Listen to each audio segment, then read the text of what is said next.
Why do you say that, Father? You aren't afraid, are you? No, but I respect some of the superstitions of others. Often they are founded in fact.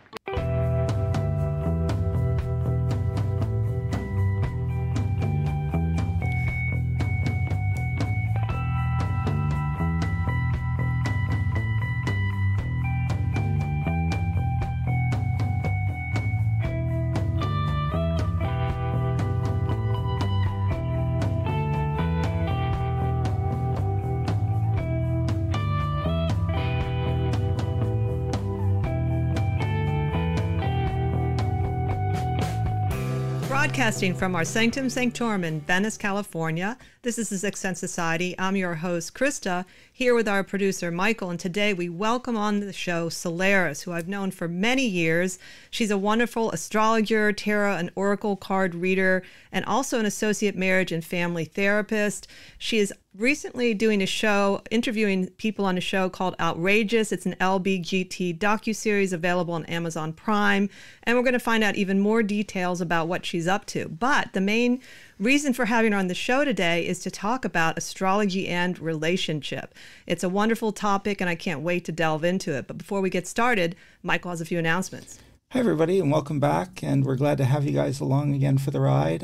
We've got all kinds of great shows in the works, and we're still firming up our schedule a little bit. So check our website, sixthsensesociety.com, SIXTH, all spelled out, and you can get the latest info there. We'll post it as soon as we have everything ready. And while you're there, buy us a coffee on Ko-Fi. It helps us cover a little bit of our production cost, and we appreciate it when you guys do that. And we are recording a couple episodes, but we're going back to live streaming hopefully in the next episode or two. So for those of you who missed the chat, we do too, and we'll catch up with you guys soon. So I don't want to take up too much time today because, again, we've been hoping to have Solaris for a while, and it's going to be a really fun show. So I'm not going to drag this on any longer than necessary. And so I'm going to kick it back to you guys. So take it away, Krista. Great. Thank you, Michael, and welcome. Thank you. It's you guys so much are fun. awesome. It's fun to have you here. We met, was it 2009? It was quite a long time ago. Yep, you gave me a chance. It was awesome. Well, you know, honestly, I remember interviewing different people for the position at the Bodhi Tree, and you definitely had all of what I was looking for. You were professional, you gave a good reading, and you actually had references that were true. Yes. I love that. That's like a top tier criteria. Yeah, I kind of learned the hard way. I used to kind of wing it, you know, hiring the readers, and that was not the greatest way to do it. I had a couple of interesting prima donnas, but you've been an astrologer for quite a long time. Mm-hmm. Yeah, since 2005. I love astrology. Now, I'm curious. I don't know. How did you get interested in astrology to begin with? Well, you know, it's interesting. So I've always loved it growing up. You know, I've always been fascinated by the occult and by mysticism and New Age. And then when I basically like high school and college, I only knew like there were 12 signs and, you know you're a Cancer, you know, you're a Scorpio, you know what those are. But I didn't know you can actually look at all the planets and how they connected and the houses and like all the depth of it. And then when I was 24, I started working for this timeshare resort, and this amazing woman who was 65 and a brilliant astrologer, she was sitting next to me every day, and we had nothing to do for the first 7 hours, and then the last hour everybody would check into the hotel. So we had 7 hours where there was nothing to do all day long, and so she started teaching me about astrology because we both have that as our passion. And then I started doing, you know, charts for myself and charts for my friends and charts for their boyfriends, and you know, it kind of just expanded out. And I always wanted to do it professionally, but I didn't really know that you actually really could. Mm-hmm. And so that was really fun. And then I also wanted to use astrology as a discernment tool to kind of do like self-protection. Because, you know, as sometimes a single girl out there, you have to use your intuition to see like who is safe, who is loving, who is kind. So I had to use that as kind of like a self-protection or a safety tool for a while too. So did you get their information from them right away, or? Oh yeah, absolutely. Being a Scorpio. Oh yeah, being a Scorpio as I am, you can kind of get a little subtle with it, and they don't know that you're getting their information. And then for me, I get like a download of information in my head immediately. It's like when you see a tarot card, you automatically will know all this information. So for me, that's what happens with astrology. So they would be like, oh yeah, I'm a Cancer, blah blah blah. My birthday was last week, and like in my head, bed, I'd be like ticketing all this stuff. You have a good memory too. I remember that you remembered my chart. I remember after years, and I was like, I couldn't believe you could remember it. Oh, yeah. Details about it. Oh, yeah. South Node Pisces, North Node Virgo. Yeah. That's amazing. So, I realize this topic is huge, but it's okay. We'll cover whatever we cover. And when you think of relationship charts, it seems like you can approach it in different ways. You can do it initially just through someone's natal chart, or you can do what you're talking about, synastry, where you combine them. I thought maybe we can talk a little bit briefly about the natal idea and then more in the synastry part. Sure, yeah. I actually predominantly use the natal version, because what you can do is you can just basically bring up like your chart and the person you like, and then you compare like the moon to the sun and you cross that, and then you look at the Mercuries, you see do they have a link, and then you look at the Venus to Mars because you want to see if you have a passion, and then the Venus to Pluto to see if you have a passion, and then you look at where your Saturns are, and you want to look at your South Node for past life and your destiny planet North Node for what your life purpose is, and then you can put it in everybody else's houses. So it's a kind of in depth, but I always like doing it that way. That's my preference. But with synastry, you can put it into the software and it will bring up like a compilation chart, and you can look at that too. So I didn't even realize that that was different. So why is synastry different? What does it do differently than what you just described? Yeah, because I think it does put the planets in each other's houses. It will just basically kind of like sandwich it together. Okay. And you'll see like your chart, and then you'll see your person's chart like on the outskirts of yours. And then it will adjust the rising signs, and it will create like a third chart that's supposed to be like your relationship chart. So you can go that way, or you can go the other way. Like for astrocartography, you can go with the ley lines and you can see where those are. Or you can take your own chart and compare it to the chart of the region that you're going to or that you live in. So you can kind of do it multiple ways. That's fascinating. I hadn't really thought about it. So when someone comes to you, I assume, being a professional astrologer, that you get a lot of questions about love and marriage, even though I guess relationship charts could be about other things, like business partners if you wanted. But I assume, like, since, I know we get mostly love questions. Oh, that's what everybody cares about. and so when you look at their chart, how do you approach it as far as how do you present it in a way if you feel like there's something really challenging in it? Something maybe that's too easy. I've also read that sometimes things can be too easy so people don't have enough tension. Is that correct? Yeah, I've heard actually one of your previous guests, I think, Josh, would always talk about how if it's a trine, people don't notice it too much, but a square, it's very impactful. So that's like that tension you're talking about. So it's true. So sometimes people prefer the squares. In astrology, if you're comparing charts, if you're looking at that, you always want to have at least some aspect. So even a square is better than having nothing. Because if you don't have anything in Mercury's, for instance, then you just can't talk at all. Or like you're always having miscommunications. But if you're fighting, but you understand the other person's point of view, you can repair it easier, you can problem solve, at least you'll know what's going on. And then you have like a step up. So it's true. Sometimes the squares are helpful.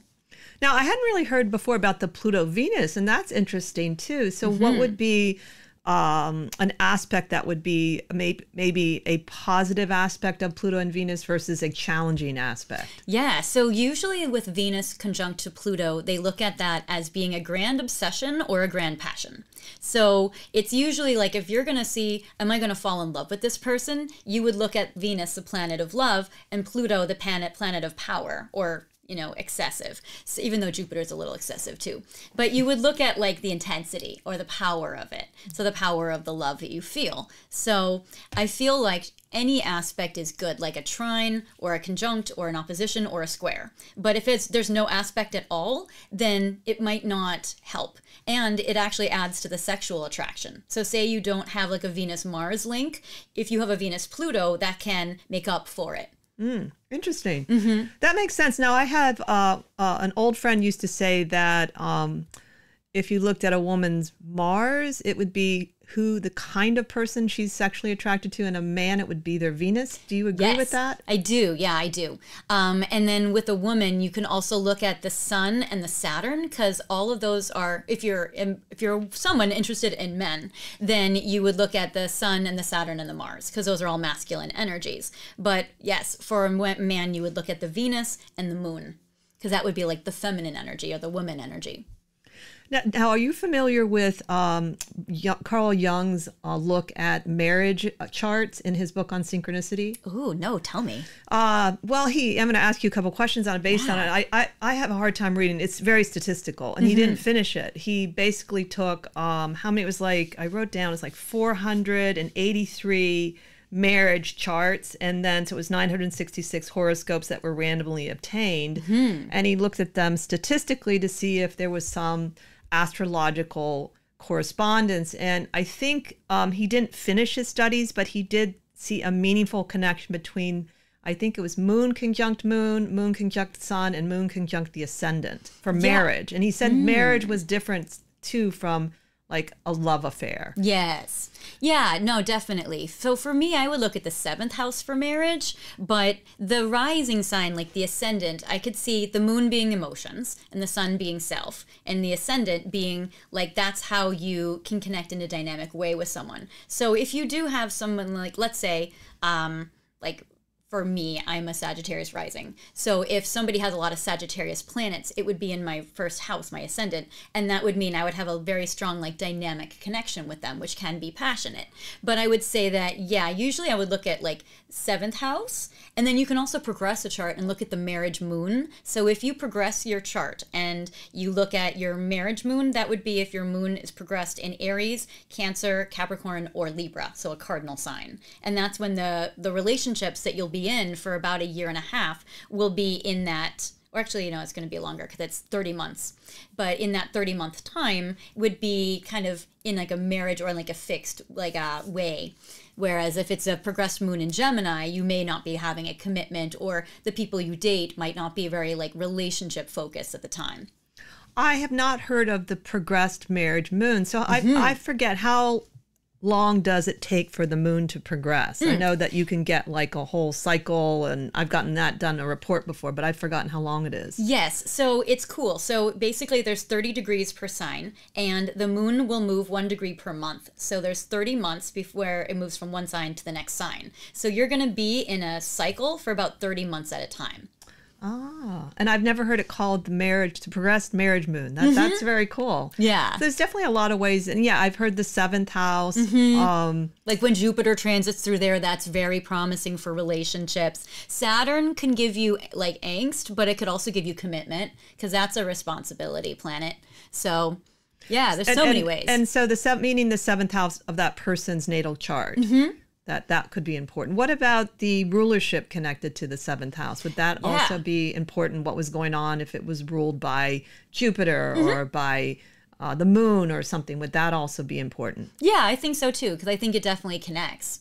And, you know, you would look at the transits that are moving through that 7th house at that time. So it could be like, for instance, I'm a Sag rising, so Gemini is my 7th house, and we have Mars right now, which just went direct. So that's moving through that. So that would represent like men in relationships or commitment. So it doesn't have to be just that. But then if I was going to look at the ruler, so Gemini would be Mercury ruled, and it's retrograde right now. So it might be about me connecting with people from my past, which happens anyway during retrograde. that is one true thing about retrograde in general. Now, when someone comes to you, and if you see if they have, maybe they have a very challenging chart around relationship, how would you go about finding a way for them to get beyond it? I know that I have heard some astrologers think that, you know, this chart, I heard this actually on a Vedic astrology channel. According to him, he wasn't supposed to be able to get married. Ooh. And he didn't say what it was, but he said, you know, that there's ways around things. So he had some kind of a challenging thing, and he's married with kids. Nice. So I do believe there can be challenges that are very difficult in relationship, because, I mean, I know from reading cards there are. So how do you handle it when someone comes and you can see that, and maybe they even have a history of it? Yes, definitely. So there actually are birth years that are more challenged with relationships than others. So for instance, if somebody's north node, which is the destiny planet, is in Libra, which is marriage or commitment, or Leo, which is like romantic love, those people come here to really learn and master commitment and romantic love. And so it would be a little more like specific. So I would try to use the person's like chart to see what their strengths are, and then where they need to grow or understand, and kind of connect the two of them. Libras would need to learn how to be less selfish and more commitment oriented, knowing that partnership will benefit them more than being alone, because they've mastered Aries energy, which is all about like being alone and independent and autonomous, and that's good, but they're meant to be more like partnership oriented. So seeing what kind of compromises they can make, which will lead them to relationships that will last. And then with Leo, they don't have a very strong sense of self, because they want to save the world and they're very humanitarian. So that's very like, they've mastered friendship energy. So it would be about like, how do you apply your friendship energy to a romantic relationship to give it that stability, and then also prioritize yourself and your needs, and, you know, make choices that are really self-worthing or honoring of yourself. So it's kind of about using the traits in the chart that exist specifically there, and then also kind of using the North Node to help you. And if someone has something like, let's say, like in your case, you have Virgo in your North Node, you clearly obviously are fine with relationships. But if you, let's say you weren't, then I would say, okay, well, are you in your South Node? Are you in a Pisces energy? And how can you be in the Virgo? How can you maybe override being emotionally sensitive and be more logical and practical when making relationship choices? And is this a pattern for you? Let's look at that. And then my therapist hat would go on, and I'd be like, let's explore this. And then that'd be a whole different thing. Well, I would say I was not fine with relationships because I also have Pluto and Virgo in the 7th house. But I luckily had very good, I had a reading with Stephen Forrest when I was really young. And he always gave good advice along with what he would tell you. And he told me I was here to grow in relationship and to learn, because my North Node is in the 7th house too. Okay, so yes, that's another thing. If your North Node is in the 7th or the 5th, definitely you come here to master that. Yeah, and the way he helped present it, astrologers have a lot of power to influence for good or bad, and I think all readers do. But since astrology is really coming into its own, it's so popular. I mean, popular. It's mainstream popular. Yes. Do you remember like years ago where people didn't know their moon and ascendant? And they know didn't. Things I don't even know, memorize. Yep. I mean, they know things about asteroids and things like I said, I don't even look at my chart that way. And it's very good. It also makes astrologers have to be on their toes because you can't be a fake astrologer. No. Which there were some I met. Sure. Yeah. Definitely not you. But I met some people that didn't know very much. They knew like, you know, your sun sign or something. They would present themselves as an astrologer, and they didn't do charts and things. So that was a little odd to me. Yes. So that is a topic I think that's kind of interesting is in astrology. It's becoming so popular. I was wondering if companies will start using some astrological comparison in their employees. Like if they hire, I mean, that could be positive or negative. Oh, for sure. I mean, I notice that there are themes where people will have similar birthdays and they'll work together, and it will be like, oh, wow, how is everyone a Capricorn here? You know, so it'll definitely combine. So definitely. Yeah, that does. I know that's happened at the bookstore, both bookstores I worked at. There's certain, and it seems like there was themes that went away for a little while. Like there was a bunch of water signs, and then so that is true. But I was thinking that it's becoming so popular that I wonder if it's going to be used in a different way. There's also, as you know, the programs make it so much easier to cast a chart. So when I went to Steve, they were still doing hand-drawn charts. Exactly. And there are people that still do that. Yeah, for sure. Absolutely. That's why I got into maybe the relationship charts that I did, because before the computer software, when I was doing it in 2005, it was, you had to do it manual. So I had to, do it, and that's the way I learned it. But yes, computer programs and apps, so helpful. Yeah. Now, I think it's very interesting that from the very beginning you decided to use the astrology for yourself, because there's this sort of belief that you can't read it all for yourself. And I haven't found that to be true.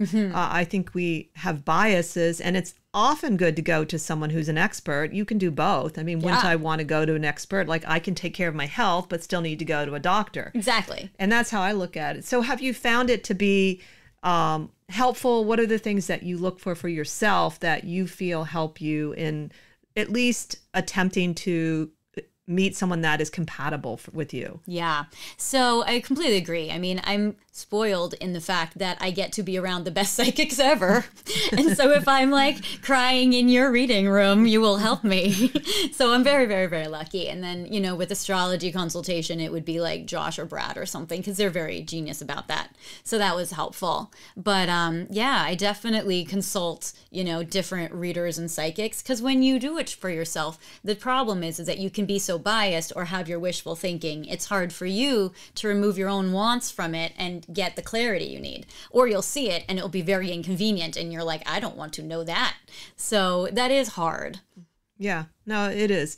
So now during the pandemic, did you find, because people were more isolated, did you find people coming to ask about relationships because of that, or less because of the isolation? Probably, I almost want to say the same.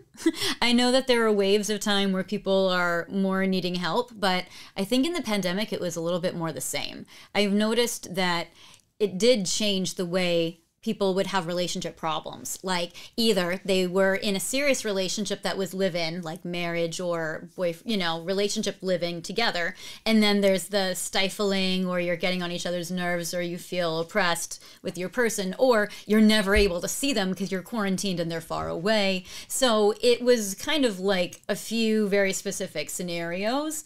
People weren't really going out there dating and swiping on apps and stuff because they were just staying home quarantined, so they were lonely. So they would do more maybe like internet dating. But I think that that's interesting because that's while we've had Saturn in Aquarius, which was about restricting socializing, but using technology to do it, which Aquarius is all about, you know, being very social, but Saturn is about putting a stop to it for a while. So Saturn's been in Aquarius for the last 2.5 years. So it was about the length of the pandemic we've had that. And then it made Zoom get popular, and it made TikTok got much more popular. And so it shifted a lot more of like technology and social media, which is very Aquarius. So it changed the way people would date and relate to each other and meet people. That's very true. It'd be interesting to see how it all kind of plays out now that it's become more normal, if you could call it that. Not really. It's never going to be normal again. Yes. If everything's kind of changed, I don't think we know how. Yeah. Well, yeah, because it moves into Pisces on March 8th. So that'll be interesting to see like the shift of that. Yeah. And we talked about this in the last show. I'm very interested in Pluto and Aquarius. That's going to be society transformation. Yeah. But like in a humanitarian way. Yes. Because it's been in Capricorn, so like all capitalist, you know. Well, I mean, depending on where in the world you are, but it's been very material. And now it's going to be, and it's been changing and revolutionizing like big banking and stuff like that. And it seems like it will go more into like a humanitarian situation. So. Now, since we're talking a little bit about the signs themselves, do you find sun sign astrology to have some accuracy in it in terms of people getting along with each other or not getting along with each other? Definitely. I mean, I feel like sun signs can definitely help because it is a portion of your personality that's important. But then let's say, like, in Michael's case, I believe he's a Capricorn, but then has like, I think you have a ton of Aquarius, Michael, I think. So I think that's what it is. Ton of Capricorn. Ton of Capricorn. Okay. So like predominantly Capricorn. Yeah. So people can have like an overabundance of that zodiac sign in their chart. And so then it would be, you know, they might definitely get along more with like more earth signs or something in a trine, more compatible, but it might be harder in like a square and ironically in opposition, which you guys obviously are fine, but it's interesting. Well, I mean, I had a couple of guys I was interested in my 30s. I had the charts done and none of them worked out and they had some pretty good aspects. Yeah. Maybe it wasn't meant to be. And then with Michael and I, we have a lot of opposition. Yeah. And I think that's, I mean, the one thing I can say is sometimes we don't understand each other, but we're okay with it. Like, we're very different in some ways. But your north node is Virgo, so you're meant to be more earthy. So it's good that you have a Capricorn. Well, one of the things I personally find for opposition, I find opposition you can reconcile. I find personally squares are really challenging. Like Aries and me, I have a hard time with Aries. I've had Yeah. one long friend, but sometimes we'd be walking along and I literally did not understand what he was talking about. We'd be having these totally different conversations. And we were so different, but we had a long friendship for a while. And it's just that I accepted, and I also knew he was in Aries, and he did have Cancer rising. So that connected you guys. I have found the squares to my sun sign the most challenging. The opposition I can handle and I get along with because and some people say it's this, the same coin, different side of the same coin. And earth and water I find go together. So, but at some point I also am kind of curious what you think about the idea of young love. Let's say I'm looking for love when I'm younger, and not everybody marries anymore. And and people that are mature, let's say they've never married, or they've already married and they're looking again in their 40s and 50s. Would that be a different way you would look at the chart then, or does it matter? No, it's so interesting you bring that up. So I actually had very serious relationships more when I was young than 30s, 40s, maybe because I didn't know better and I didn't have to be so picky. But, I was in a marriage moon cycle at the time. So my moon was in Cancer, which is a very strong marriage moon. But I was young. I was 17, 18, 19 years old. So I went through it prematurely for marriage, So like you were in a marriage moon, you meet people that are very like, you could easily marry them. They're great. But you yourself are too immature. You're too young yourself. And so it is interesting how sometimes it's like it will repeat, so it'll repeat later in your life.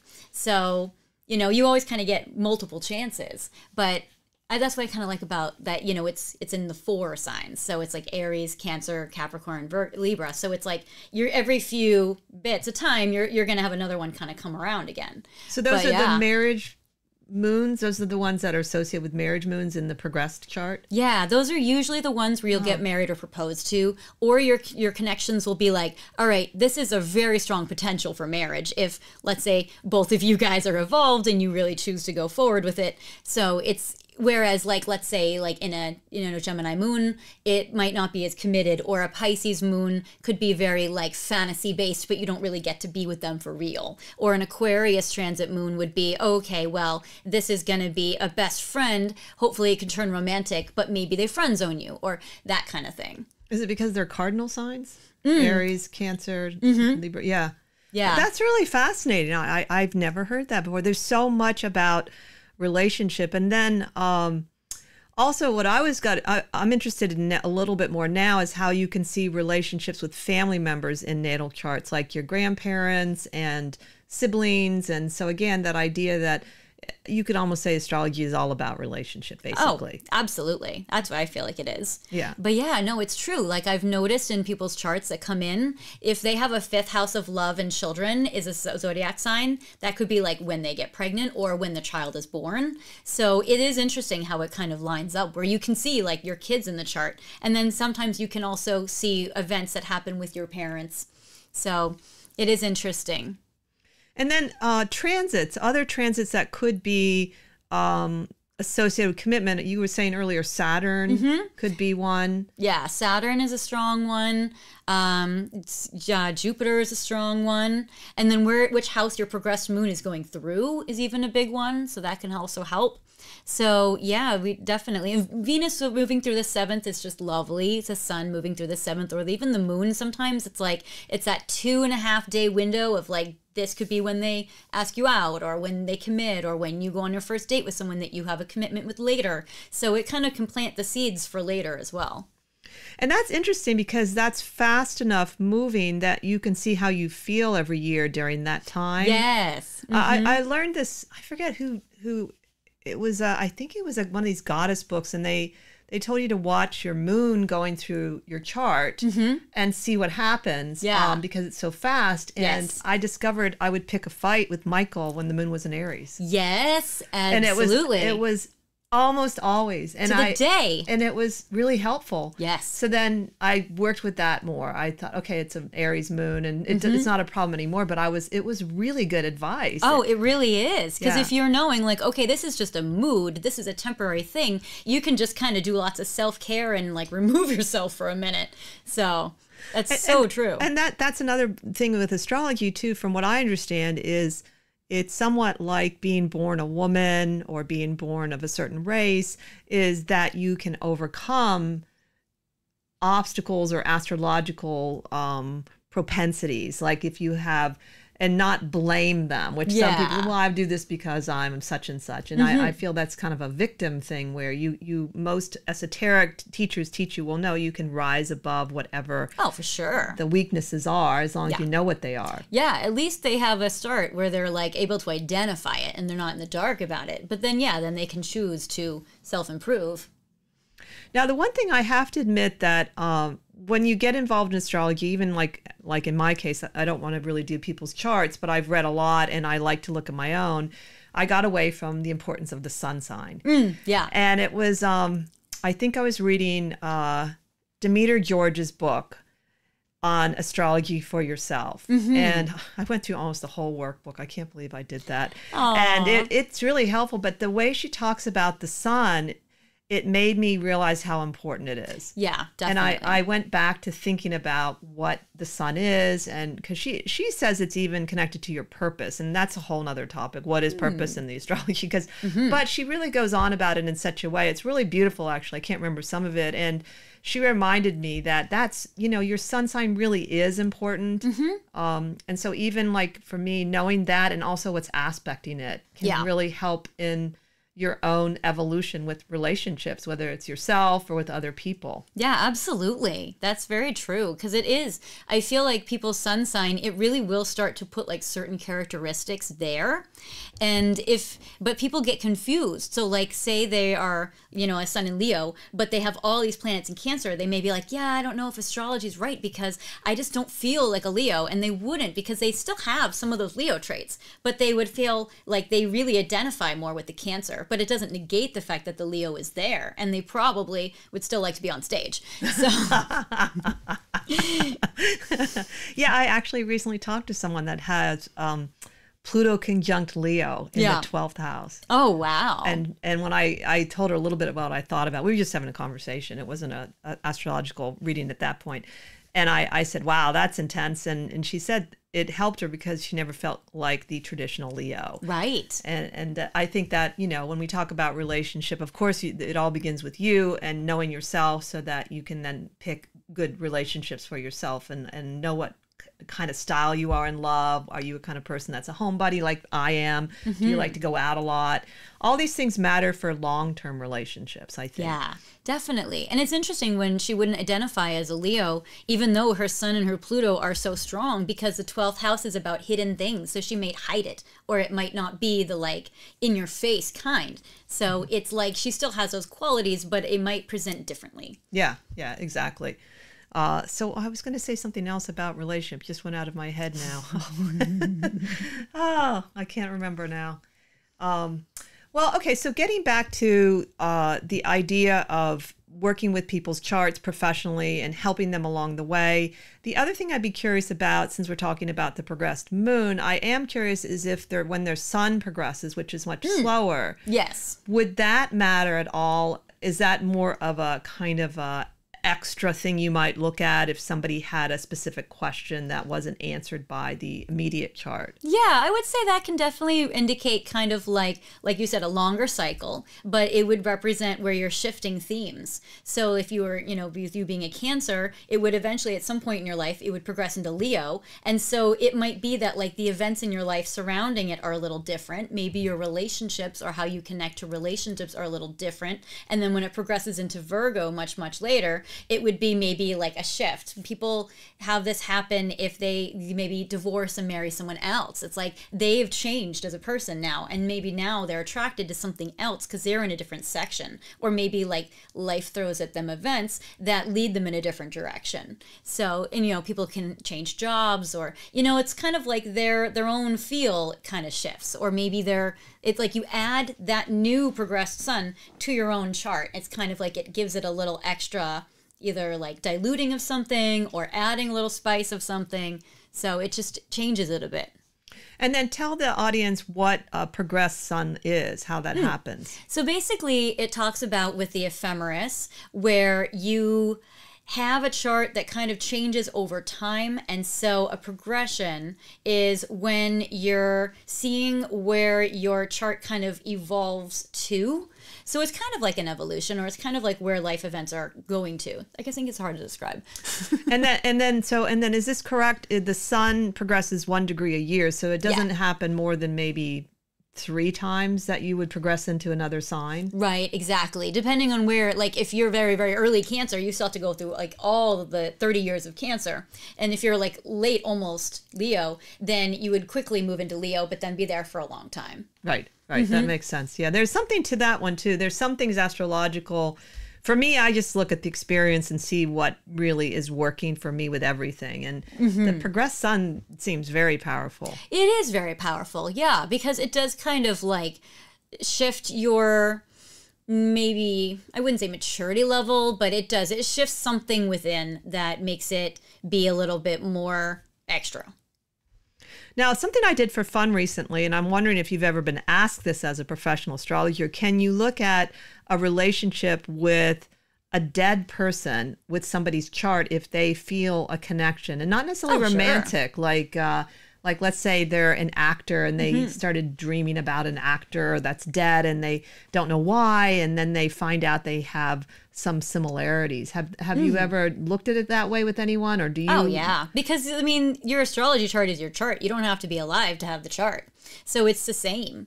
I mean, obviously you can't do like progressions if that spirit is not alive, but you can still look at, be like, oh, if they were alive, maybe we'd be attracted to each other because of the Venus-Mars, or, you know, wow, we really knew each other in a past life. That South Node is really strongly on some of my planets. So, and you'll see like what your relationship was in a past life and who you were to each other and maybe the kind of environment you lived in. So there's usually a lot of strong past life connections with people. So it's interesting. And speaking of the past life, what do you look for primarily when you're looking at a person's past life in general, the relationships they had to themselves in past lives? Yeah, so I look at the South Node, see what zodiac sign it is, and that will give you a bit of the theme. And then you see which house is it in, and then that gives you the other half of the theme. And it kind of talks about, like, for you as an example, being a South Node Pisces. So you've had psychic lifetimes, not a surprise, and you've been very spiritual and mystical, kind of more alone, where especially since it's in the first house, which is alone. And you've had lifetimes where you've been like in monasteries or in nunneries or in places where maybe you're just meditating on a mountain, very Buddhist, you know, lifetimes that have been spiritual and sometimes in seclusion. So it's been interesting. Yeah, and I've also found, and I don't know if this is true for you and your clients, is that you can attract both North and South Node people easily. Very much, yes. So the Pisces being familiar. Sometimes the Virgo people point the way for me. Yes. Even if I don't get to know them very long. They'll be life transformational for you in some way. Yeah, in some way. So that's something, again, I just observed on my own as well. And then in terms of, do people come together and relationship readings for you? Because I know some people don't like to read couples together.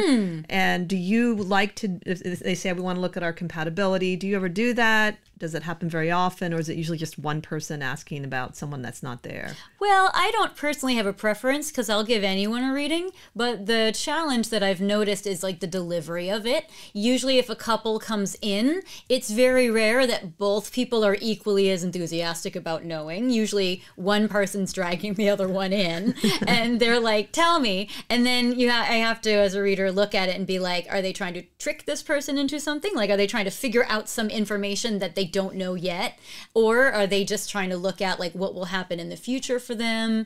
And it's like you have to be a lot more delicate and diplomatic when both people are with you, and you have to treat both people equally in a way. Like, you definitely can't take sides, and sometimes they'll bring up incidents and you can't take sides. But when it's just that one person in front of you, I feel for me I can be a lot more uninhibited, and I can almost get that person to be more like open and honest and authentic. And now you're also a therapist now. Do you find that has brought a different quality to your astrological readings when it comes to relationship? Yes, definitely. It's very interesting because there is a lot of overlap because basically it's both things are psychology. And one is more of like a mystical one where you can do predictions, and then the other, and it gives you like some insight. And then the other one is more healing. And it's interesting how both of them have like limits, and then the other one will make up for where that one ends in a way. So it is interesting. So yes, I usually will give like some therapeutic, like light stuff in a reading if the client wants it, but it's usually harder to go the other way around. So usually with the therapy patient, like I actually don't even normally tell them that I do it, but then they Google me and they find out. So I wonder how Liz Green did it, because she's a Jungian analyst. Yeah. I don't know. I don't know if she kept it separate. I don't know if she practices anymore. She must be in her 80s, I think, now. But it seems like the Jungian people are drawn to astrology. Yeah, they're like the hippie psychics. We love them.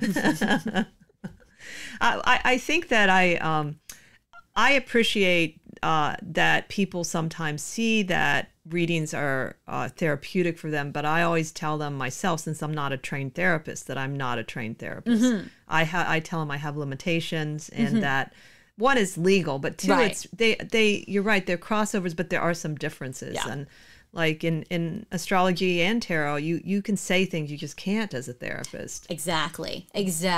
And that's, sometimes it's true. Like I have to be sitting on my hands as a therapist sometimes, because I'll be like, well, obviously you had a miscommunication today when Mercury's in retrograde, but I can't say that, especially if they don't spiritually believe in it, because their spirituality will be most likely different than mine. So that's different. But yeah, as an astrologer, I could be like, oh, do you want to learn some coping skills real quick? Do you want to review what a timeout is so that you can go back when you're emotionally calm? That's really effective. So it's like much easier to give like a couple of quick pointers, but the other way around, it's a little bit like, I can't just solve your problem right now by telling you this. It'll be over in 2 weeks, Which I wish I could do sometimes. I have a funny story. When I was first reading in Halifax, we read for this really lovely man, and he was going to a therapy group. He'd lost his wife through death, and he was just a wonderful person. And so he brought all these different people, and I didn't know I was reading for the therapist. And I remember saying to the therapist that she had an issue with anger. Ha!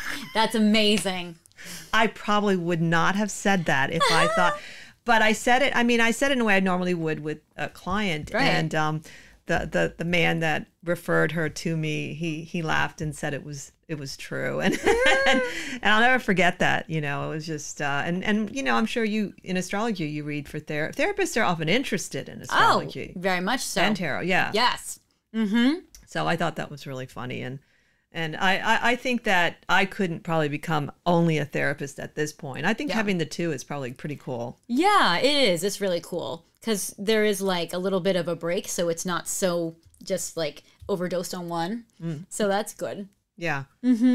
So how do you, if someone comes to you with a difficult question in relationship, like, should I get a divorce? Is that person cheating on me? Right. How do you handle that? Yeah, that's interesting. So basically, I really level with them and I'll be like, all right, so you're asking something very, very serious. Do you really want to know? Is this really relevant to you? Like, I kind of try to process a little bit of like why they're asking and kind of be like, so you're going to brace yourself for whatever you tell. Like I'll be so honest with you in a really gentle way, and we'll really look at it if you truly want to. So like they have to really be like so ready.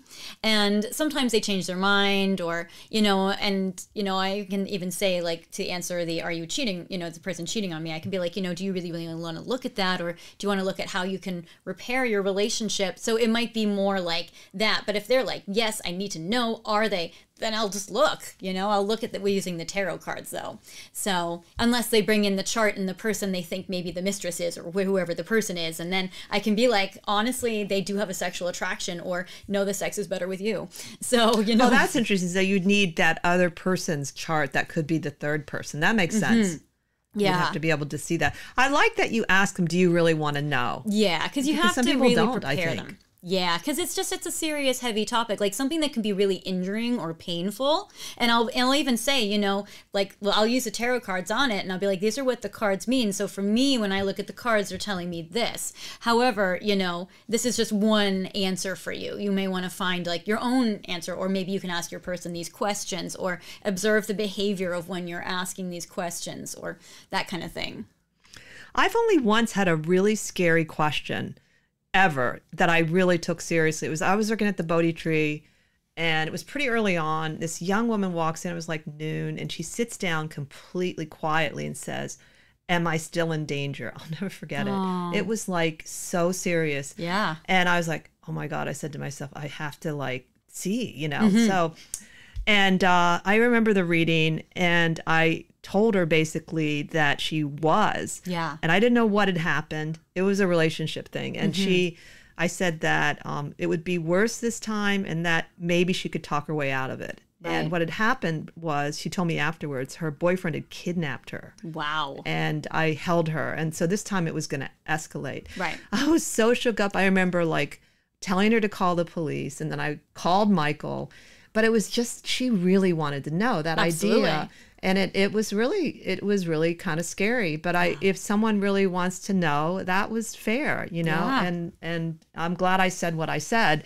And I hope she took it seriously. But that's one of the few times it kind of shook me up too, because it's and that's why I think doing astrology and tarot, it's the consequences are, I don't know when I started doing tarot, maybe because the way I would go for a reading, I never realized the depths of some of the questions people come to you with. Absolutely. They can be very, very heavy and serious, you know? And I also think like with those questions like, am I safe? Am I still in danger? Is he cheating on me? I think those are kind of like, sometimes they come to us because they're really asking for permission. Like they're needing our confirmation. Like I think when they come in, they know. And they're either needing us to give them permission to do something they want to do, or that they feel scared to do but need courage to do. Or they already know and they're just looking for confirmation. Well, that is a very common thing, I feel. And then especially it seems like astrology can give you insight into how to approach a relationship, because you were talking about the Mercury communication. You can help them if they have trouble communicating, or if there's some kind of easy communication to maybe make use of it. So I think that's the advice that you can get naturally from both astrology and tarot. It's really quite useful. That's one of the things I think keeps me going with it. Yeah, absolutely. Definitely. Like if someone does not have a Mercury aspect with you and you just don't understand each other, then you're going to be talking in circles. And it's like if you're speaking French and they're speaking Spanish and you just are not going to get it. So then you have to communicate without words. You have to find other ways to show, either through actions or through other ways to communicate. Oh, and that's a good question too, you know, or not question, but an insight that people communicate in different ways. And if you could understand your partner's way, then maybe that would solve the problem. If you knew it was through actions, that they're not going to send you love letters, because obviously that's a problem that I've heard, you know, that people want them to communicate a certain way. Yes. And if you could understand their way, then you can relax and say, well, they are telling me they love me through their actions. Definitely. And sometimes you can get like a translator. So let's say that you and I say like your Mercury's Cancer and mine is, let's say it's Sagittarius, which it's not, but let's say it's that, and like we can't talk. Then I might get a friend who I can talk with, who can talk with you. And so I might be like, hey, she's saying this. What does she really mean? But that person has a link with you and I don't. And then she can translate to me. So like that happened a lot. Like I had this friend who was dating this guy and I had a link with him communication wise and she didn't, but her and I did. And so she'd be like, he wrote all this stuff. And I'm like, he's really saying this to you. And she's like, it feels like that. I'm like, but it's not. And so then she would say that to him, oh, do you really mean this? And he'd be like, yes. So sometimes you can get like a third party to translate to make up for the lack of communication link. I like that. That's a really cool idea, actually. Now, I wanted to ask you a little bit about your show. Sure. Outrageous. Now, you interview people on the show. Yes. So it's an LGBT show. So they come on either, you know, lesbian, bisexual, trans, queer. They're in the community in some way. And they are doing some kind of humanitarian thing. And, you know, there's a lot of persecution in sexuality and gender. So we explore a lot about like their story and what they've gone through. And, you know, it kind of shows identification for people that that need to see themselves or to see maybe identifying a struggle that they've gone through. Because, you know, we're lucky we're in LA, but a lot of people, you know, they're like in Kansas, or they're places where that's persecuted a lot, or other places in the world, you know, where you get killed for it. So yeah, that's my humanitarian thing. And we talk about like relationships in it. Well, and that's a good thing to bring up in a chart. Can you see some of these issues in the chart, like a person that is wanting to become a trans person? Yep. If that's in the chart dominant, then you can encourage it. How do you look at that? Do you get questions like that Oh, for sure. Am I bisexual? Or Oh, all the time. And it's funny because like I will see if they're bisexual or gay or lesbian in a chart, and you know, it's always in my head, I think, do I out them? Do I ask them? Like I just had somebody come in on Friday and they were like, oh, I don't know why I don't feel so satisfied committing to relationships. And they had Gemini in the 7th house. And I said, well, maybe you're polyamorous. And they're like, oh, wow, is that a thing? And so it kind of opens up their mind to it. Or, you know, I'm like, well, maybe, you know, you could go for multiple people at a time or multiple genders. And they're like, I actually have thought about that. And so it kind of, for me, I'm always like, do I bring it up? I don't want to be looked at like, you know, bad, especially if they bring in their friends or their families or something. So that's always a little dicey. But yeah, you can see sexuality and gender in a chart. This one time I gave a reading to this Aries guy, and it was confusing to me because I'm like, this is just so weird. It doesn't line up, but I know my stuff and what's going on. And it turned out later that he was trans. So he was born a woman, and the chart was linked up a lot to him being a woman. But when he transitioned into being a man, when I looked at the chart, I'm like, that doesn't make sense because he's softer than that. And an Aries guy presents different than like an Aries trans, you know, woman that transitioned into a gender of a man. And, you know, I can get in a lot of trouble for, you know, delving into that and not being, you know, considerate enough when I talk about it, but because I'm not trans myself and I don't want to offend people. But it's interesting how with astrology it shows up softer for somebody that's a woman, and then it shows up a little bit more maybe direct, or they have more of the intensity of those qualities if it shows up in a guy. So it's just interesting. It seems like there would be room for doing something with astrology that was like a sexual counselor. Oh, yes. If you had a training in being a sexual counselor and astrology, that could be a really interesting field, it seems like. Mm-hmm. Yeah, it's interesting. I like it.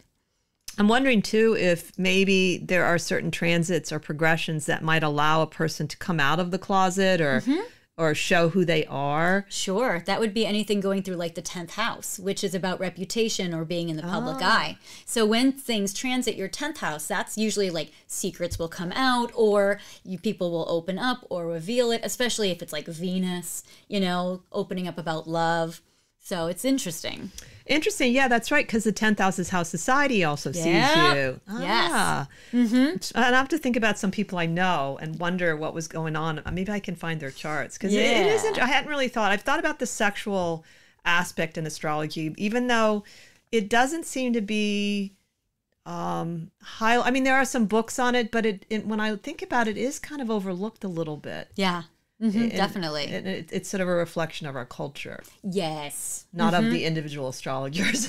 Yeah, no, it's interesting, you know, but and as our culture is, you know, changing and progressing, it's interesting. Maybe that will start to become something in the forefront now that, you know, people can now talk about their sexuality and their genders, because, you know, it's only probably been the last, you know, I don't know, what, 20, 30 years that it's been okay even. And even in some places it's still not okay. So yeah, it's such a shift.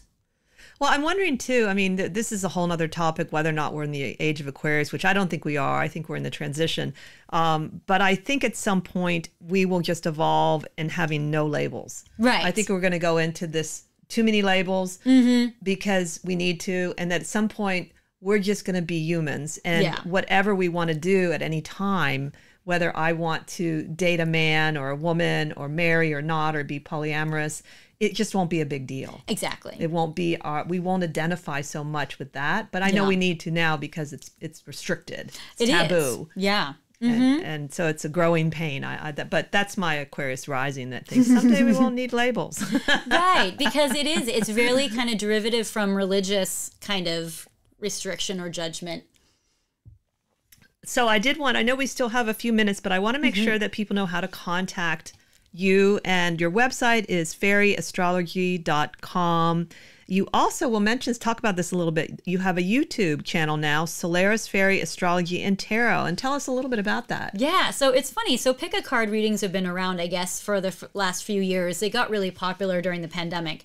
But I was watching them, a few of them, maybe the beginning of the year, and I was thinking, wow, that's really cool. I can do that. And then I thought, oh, I can apply different creativity and artistic talent to that too. So I created a YouTube channel where I do pick-a-card readings about relationships and do different topics. And then because I've been traveling a lot lately, I'll do them from France or the Caribbean or England I'm going to. So these different locations. So then it's kind of cool. So it's like you can do a pick-a-card reading, but I want to do it at Stonehenge, so it's fun. So yeah, you feel free to check it out. And I have tons of videos about relationships, and you just pick the pile that you resonate with, and then you click to the timestamp in the YouTube channel section, and it'll bring you right to your video. And yay. I do like the ones that have you pick something more than ones that just tell you something, because you do have a choice synchronistically to pick a certain pile. That gives you as a person a little more distinction than the ones I've seen that people just pick the cards for everybody. Right, because this is more collaborative, because this is now the person watching is using their intuition, and they're picking the video and then the pile and then which one, and connecting it to what they're going through at the moment. And then they could watch a different video for a different person or for later on in their life, and that would be about that section of time now. I think for me personally, one of the reasons I wouldn't do it, and I don't really... it's not my thing, is I have so much fourth house. I like the intimacy of the one-to-one. Sure, exactly. I'm too selfish. I want the reading only for me. So well, it's more intimate. Yeah. It's a phenomena, though. I mean, I have to admit, it's amazing. How many people do it, how popular it is. And from what I did look at you do put a lot of work into just the way it looks and the time you put into it. I can see you put a lot of thought into it, which some people do and some people don't. Yeah. The ones that do the pick of pile seem to put a lot of thought into it, even their presentation.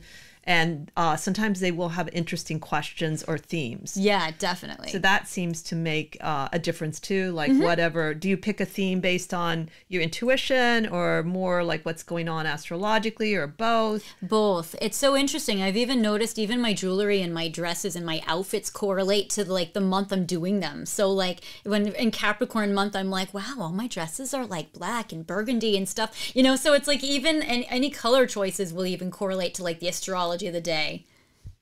Yeah, I think that's one of the things about astrology that I've noticed is you can definitely pick up the vibe on your own if you're just a little bit sensitive, and you can feel something's going on and maybe you can't identify it because we're all cosmic beings. And I often found early on I'd go to an astrologer and they say, oh, you came at a really interesting time, and I didn't know anything about astrology at that point. And I think I'm sensitive, but there's many people that are sensitive out there. It's just about maybe listening to it. And you have a lot of experience. Yeah, well, now I do. Then I didn't but I would say, my first really, really powerful reading on my own happened to be an astrologer. And I happened to get an extra good one. I feel karmically, my first reading was Stephen Forrest, a natal chart reading. And it's still some things in it that are true, but he also is just a really, really good reader. There's this ability to say things and to know how to approach a chart because there's so many things going on in it. Oh, yeah. If I was going to give an Aries a reading, it would be a very different delivery than if I was going to do it to a Pisces.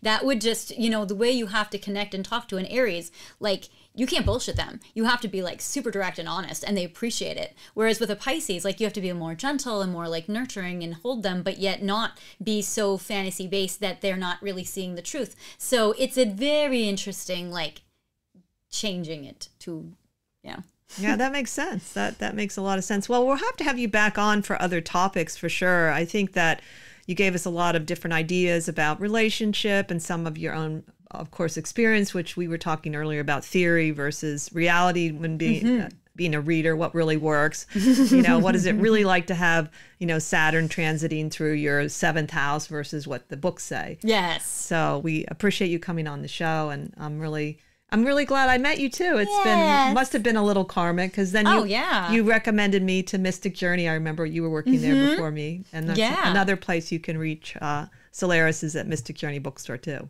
Yes. So is there any last sort of little tip you want to give people about relationship and astrology, or just your own thoughts? Oh, gosh. Let's see. If I could give somebody, I would say if I could give somebody one tip, I would say always look at the North Node. That's not talked about a lot in astrology, but look at where your North Node is in your chart and always try to do that, especially in relationships. So I would always say do your North Node. That's a really good advice. I like that. Thank you again for coming on the show. Thank you for having me. You're most welcome. And thank you all for listening in. Join us next time as we continue to explore the esoteric and the obscure together.